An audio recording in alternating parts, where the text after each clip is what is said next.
জয় জগন্নাথ। আজকের এই সন্ধ্যাটা আমার জীবনের এক বিশেষ অনুভূতির সাক্ষী হয়ে থাকবে, কারণ এই প্রথমবার আমি এসেছি দীঘার অপূর্ব সুন্দর জগন্নাথ মন্দিরে।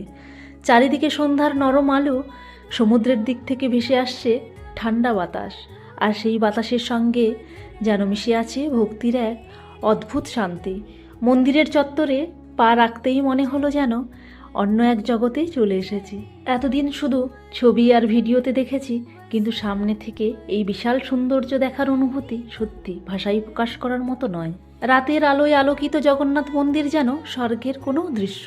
দূর থেকে দেখলেই মন ভরে যায়। মন্দিরের প্রতিটি কারুকাজ, প্রতিটি আলো, প্রতিটি ঘণ্টার ধ্বনি যেন ভক্তির এক নতুন অনুভূতি জাগিয়ে তোলে হৃদয়ে।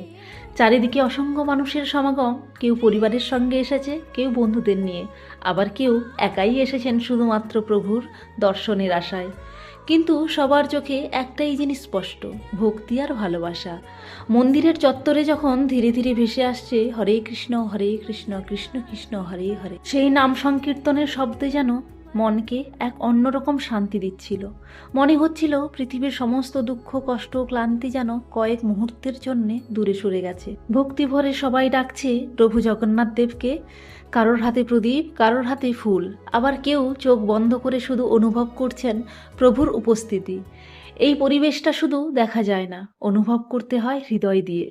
সমুদ্রের ঢেউয়ের শব্দ আর মন্দিরের ভজন একসঙ্গে মিলে এমন এক পরিবেশ তৈরি করেছে যা সত্যি ভাষার বাইরে। মনে হচ্ছিল যেন প্রভু নিজেই সবাইকে তার আশীর্বাদের ছায়ায় জড়িয়ে রেখেছেন।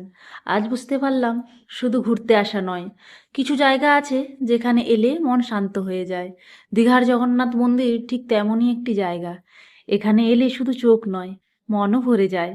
এই প্রথমবার এখানে এসে আমি সত্যি অনুভব করলাম, প্রভুর ডাকে যখন সময় হয় তখনই তিনি নিজের কাছে টেনে নেন।